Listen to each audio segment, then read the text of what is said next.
கர்த்தருடைய பரிசுத்த நாமத்திற்கு மகிமை உண்டாவதாக. இந்த அருமையான தருணத்தில் கிறிஸ்து நாமத்தினாலே உங்களை சந்திப்பதில் மிகுந்த மகிழ்ச்சி அடைகிற நாள் ஒரு காரியத்தை குறித்து தியானிக்க போகிறோம்.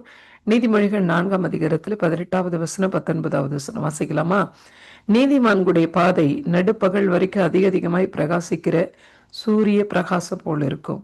துன்மார்க்கருடைய பாதையோ காரிருளை போல இருக்கும். தாங்கள் இடறுவது இன்னதில் என்று அறியார்கள். ஆமேன், ஹalleluya. கர்த்தருடைய பிள்ளைகளே, இன்றைக்கு பாதைகளை குறித்து நம்ம தியானிக்க போகிறோம். நீதிமானுடைய பாதை, துன்மார்க்கருடைய பாதை, ரெண்டு பாதையை கர்த்தர் வைத்திருக்கிறார் இல்லைங்களா? பாதை ஒன்றுதான், பட் நம்ம பிரிச்சுக்கிறதுல தான் இருக்கு இல்லைங்களா? நம்ம நடக்கிற பாதை கர்த்தருக்கு பிரியமானது நீதியின் பாதை. அதுவே ஒருவேளை கர்த்தருக்கு பிரிய இல்லை அப்படின்னா அது துன்மார்க்கருடைய பாதை என்று நம்ம பிரித்து கொள்ளலாம். அதனால இது நடுப்பகல் வரைக்கும் அதிக அதிகமாய் பிரகாசிக்கிற சூரியனை போல் இருக்கும். வேதத்துல எனக்கு நினைவு வருகிறது இஸ்ரவேல் ஜனங்க தான் இல்லைங்களா? அவங்க 400 வருஷம் இல்லைங்களா அடிமைத்தனம். யோசேப்பை சேர்த்த 430 வருஷம் அடிமைத்தனத்துல இருந்தாங்க. அடிமைத்தனத்திலிருந்து அவர்கள் விடுவிக்கப்படும் பொழுது சும்மா விடுவிக்கப்படாம திரளான ஆஸ்திகளோடு அவங்க விடுவிக்கப்பட்டாங்க. அப்படியே அவங்க வனாந்தரத்துல போயிட்டு இருக்கும் போது எதிராக செங்கடல் வந்துருச்சு. இப்ப செங்கடல் கிட்ட போறதுக்கு பின்னாடி பார்வோன் சேனை உங்களை துரத்திட்டு வருது. இந்த சம்பவத்தப்ப என்ன நடக்குதுன்னா, கர்த்தருடைய தூதனானவர் முன் சென்ற தூதனானவர் அப்படியே பின்னாடி இஸ்ரவேலருக்கும் எகிப்திற்கும் நடுவாக நிற்பார். ஏன்னா அவங்க ஒருவரோடு சேர்ந்து கொள்ளாதபடி இரவு முழுதும் அப்படி காத்துட்டே வந்துடுவார். இப்ப விடிந்து வந்துருச்சு இல்லைங்களா? இப்போ அந்த செங்கடல் வழியாக அவங்க என்ன செய்யணும்?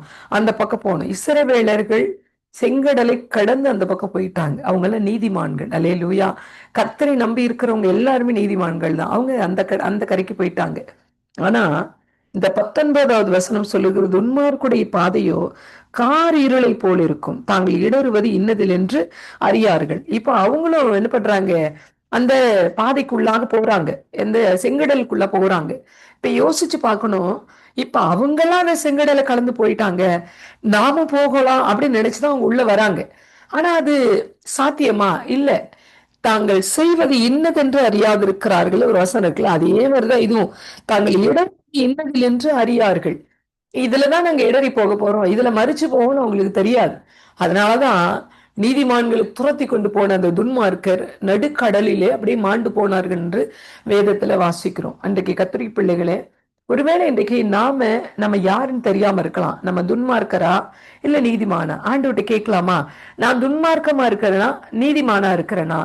யாரு நீதிமான் அப்படின்னு பாத்தீங்கன்னா, அழைக்கப்பட்டவர்கள், பரிசுத்தமாக்கப்பட்டவர்கள், கர்த்தருக்கு பிரியமா வாழறவங்க, கர்த்தருடைய வார்த்தையை தியானிக்கிறவங்க, கர்த்தரோடு இசைந்து இருக்கிறவங்க, தேவ சமூகத்துல காத்து இருக்கிறவங்க, கர்த்தருக்காக தன் ஜீவனையும் பொருட்டாக எண்ணாதவர்கள் நீதிமான்கள். இல்ல, நான் துன்மார்க்கன் அப்படின்ற அடையாளம் எல்லாம் எப்படி காட்டப்படும்? உலகத்தோடு வாழறவங்க, உலகத்தை பெருசா நினைக்கிறவங்க, உலகத்து காரியத்துல முக்கியத்துவம் கொடுக்கிறவங்க, தேவனை விட உலகமே பெருசு அப்படின்னு நினைக்கிறவங்க. அது மட்டும் கிடையாது, தான் நடக்கிற வழி சரிதான் அப்படின்னு அவங்களே டிசைட் பண்றவங்க. இவங்க எல்லாம் துன்மார்க்கர்கள், கர்த்தரை அறியாதவர்கள், கர்த்தரையே தெரிஞ்சும் பின்மாற்றத்துக்கு போயிட்டு இருக்கவங்க. இவங்கெல்லாம் துன்மார்க்கமான சிந்தனையில இருக்கிறவங்க தானே. அப்ப நீ கர்த்தருடைய பிள்ளைகளை நாம தியானிக்கும் பொழுதே நமக்கு தெரியும் நம்ம யாருன்னு. ஒருவேளை நான் துன்மார்க்க ஜீவியத்தில் இருப்பேன், ஆனால் நான் என்ன மாத்திக்கிட்டு நீதிமானுக்குரிய அடையாளத்தை நான் பெற்றுக்கொள்ள தேவ சமூகத்துக்கு ஓடி செபிக்கணும். ஆண்டவரே, இதுவரை துன்மார்க்கமா வாழ்ந்துட்டேன், இனி நான் அப்படி வாழ பிரியம் படல, என்ன நீங்க நீதிமான மாற்றுங்க ஆண்டவரே அப்படின்னு வரும்பொழுது கர்த்தர் நமக்கு என்ன செய்வார் அப்படின்னு இதுல எழுதப்பட்டிருக்கிறது, அதிக அதிகமாய் பிரகாசிக்கிற சூரியனை போல் இருக்கும். அவங்க பாதை எப்படி இருக்குங்க? ரொம்ப வெளிச்சம் உள்ளதாய் அதிக அதிகமாய் பிரகாசிக்கிற சூரியனுடைய பாதையை போல, சூரியனுடைய வெளிச்சத்தின் பாதையை போல அது காட்டுப்படும் நமக்கு. அதனால இந்த பாதைக்கு நேராய் கர்த்தர் நம்ம நடத்தும்படியா நம்ம ஒப்பு கொடுக்கலாம். அந்த இருளான பாதை நமக்கு வேணாம், நல்ல வெளிச்சத்தின் பாதைக்கு நேராய் கர்த்தர் உங்களை என்னை நடத்துவாராக. தியானித்த பகுதிக்காய் ஸ்தோத்திரம். ஜெபிக்கலாமா? எங்க நல்ல தகப்பனே, இந்த நாளில 2 பேருடைய பாதையை பார்த்திருக்கிறோம் ஐயா. ஒருவேளை நான் துன்மார்க்கமான பாதையில் நடந்துட்டு இருந்தா கர்த்தர் திருப்புங்க. நீதிமானுக்குரிய பாதை வெளிச்சம் என்று சொல்லப்படுகிறதே, அந்த பாதைக்கு நேராய் என்னை மட்டுமில்லை என் தலைமுறைகளை கர்த்தர் நடத்தும்படி நான் ஒப்பு கொடுக்கிறேன் ஐயா. இதை கேட்க போகிற ஒவ்வொரு பிள்ளைகளையும் கர்த்ததாமே ஆசிர்வதிப்பீராக. தொடர்ந்து ஆளுகை செய்யுங்க. கிறிஸ்து நாமத்தினாலே ஜெபித்து ஆசிர்வதித்து ஒப்பு கொடுக்கிறோம் எங்கள் நல்ல பிதாவே. ஆமென், ஆமென். God bless you all. கிறிஸ்துவில் பிரியமானவர்களே, இந்த நாளுக்கென்று தேவன் நமக்கு இருக்கிற ஜீவ வார்த்தை சகரியாவின் புஸ்தகம் 10வது அதிகாரம் 12வது வசனம். நம்பிக்கையுடைய சிறைகளே, அரணுக்கு திரும்புங்கள், இரட்டிப்பான நன்மையை தருவேன், இன்றைக்கே தருவேன். என் கருமையான சகோதர சகோதரிகளே, இன்றைய நாளில் கர்த்தர் உங்களின் நம்பிக்கைகளுக்கும் காத்திருப்புகளுக்கும் பெரிய காரியங்களை செய்தும் பார்த்திராத நன்மைகளை தந்தும் ஆசீர்வதிக்கின்ற நாளை வாக்கு பண்ணி உள்ளார். இன்றைக்கும் அநேகர் நீண்ட நாட்களாக எதிர்பார்த்து காத்திருக்கின்றவற்றில் நினைத்து பார்த்திராத இடத்திலிருந்து பெற்றுக் கொள்ளும்படி செய்கின்றார். செய்வதோடு மட்டுமல்லாமல் அவர் உங்களுக்கு செய்த அதிசயமான ஆச்சரியமான காரியங்களை எண்ணி பார்த்து அயலகத்தார்கள் எல்லாரும் கர்த்தர் உங்களுக்கு பெரிய காரியங்களை செய்தார் என்று சொல்லி அவரின் நாமத்தை ஒரு நாளாய் இந்த நாளை ஆசிர்வதித்து இருக்கின்றார். இதனால் வரையில் இருந்து சிறையிருப்புகளிலிருந்து தருகின்றார். கண்ணீரின் அனுபவங்களை மாற்றுகின்றார். புலம்பலாய் வார்த்தைகளை இன்றைக்கு நகர்த்தினாலும் ஆழ்ந்த சத்தத்தினாலும் நிறைந்திருக்கும்படி செய்து உங்களை நிறைய ஆசீர்வதிக்கின்றார். விசுவாசிங்கள் பெற்றுக் கொள்வீர்கள். இன்றைக்கும் நாம் ஆதியாகமத்தின் புஸ்தகம் 26வது அதிகாரத்தை வாசிக்கையில் அங்கே ஈசாக்குக்கு எதிராக பெரும் பிரச்சனைகள் வந்தது. வெட்டிய துறவுகளை கண்டுபிடித்து அதை தனக்கு சுதந்திரமாக்கிக் கொள்ள செல்லுகையில் ஈசாக்கிற்கு எதிராக விரோதமாக அநேகர் எழும்பினார்கள். வெட்டுகிற துறவு எல்லாம் திரும்பிவிட்டார்கள். ஈசாக்கு விசுவாசத்துடனும் விடாமுயற்சியுடனும் தொடர்ந்து கர்த்தருடைய நாமத்தின் பேரில் துறவுகளை தோண்டினான். தோண்டிய துறவிலெல்லாம் நீற்றை கண்டான்.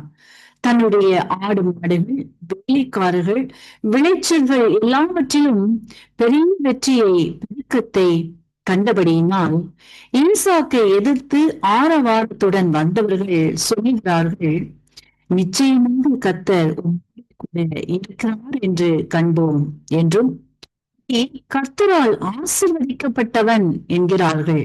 பின்பு அவர்கள் கூறுகிறார்கள், கூட பண்ணிக் கொள்கிறோம் என்று சமாதானம் பண்ணி கொண்டார்கள். இப்படியாக கர்த்தர் ஈசாக்கை ஆசீர்வதித்தார். ஆரவாரங்களை அகற்றினார், சிறைப்பு திருப்பினார், விருத்தி செய்தார் என்று நாம் வாசித்தறிகின்றோம்.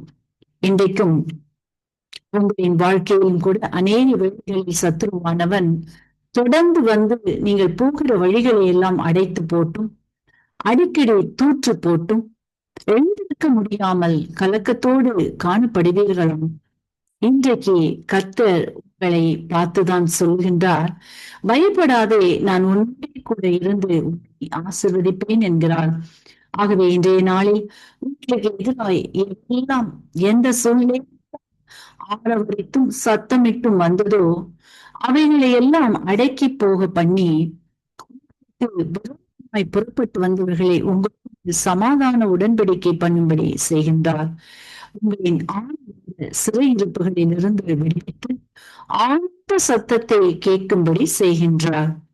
மேலும் சில எதிர்பாராத சூழ்நிலைகளினால், மனிதர்களினால் உங்களின் சமாதானம், பலன், சந்தோஷம், மகிழ்ச்சி போன்றவற்றை இழந்து போய் கசப்பான அனுபவங்களுடன் விரக்தியோடு மனம் சூழ்ந்து போய் காணப்படுவீர்களானால் இன்றைக்கு கர்த்தர் சொல்லுகின்றார், இஸ்ரவேலின் தேவனாகிய கர்த்தருடைய செட்டைகளின் கீழ் அடைக்கலமாய் வந்த உனக்கு என்னாலே நிறைய பலன் என்கிறார். இன்றைக்கு நீங்கள் யாவற்றையும் பெற்றுக்கொள்ளும்படி செய்கின்றார். இதனால் உங்களை பார்க்கின்ற உங்கள் அயலகத்தார்கள் எல்லாரும் உங்களுக்கு கர்த்தர் செய்த அற்புதங்களை, அதிசயங்களை, தயவை எண்ணி ஆச்சரியப்படும்படி உங்களை ஆசீர்வதித்து நடத்த போகின்றார். வார்த்தையை விசுவாசியுங்கள், அற்புதங்களை காண்பீர்கள். நம்பிக்கையுடைய சிறைகளே, அரணுக்கு திரும்புங்கள். இரட்டிப்பான நன்மையை தருவேன், இன்றைக்கே தருவேன். ஆமென். இன்றைக்கும் இந்த வார்த்தைகளை கேட்டுக்கொண்டிருக்கின்ற உங்களில் யாரேனும் உங்களின் பாவங்களுக்காக மரித்து உயிர்த்தெழுந்த இயேசுவை அறியாமலும் விசுவாசியாமல் இருப்பீர்களாம், இன்றைக்கு உங்களை ஒப்பு கொடுத்து விசுவாசியுங்கள். உங்கள் பாவங்களும் மன்னிக்கப்பட்டு விடுதலையாகி ஆசீர்வதிக்கப்படுவீர்கள். இந்த வார்த்தைகள் மூலமாக கர்த்தர் இன்று உங்களை ஆசீர்வதிப்பாராக.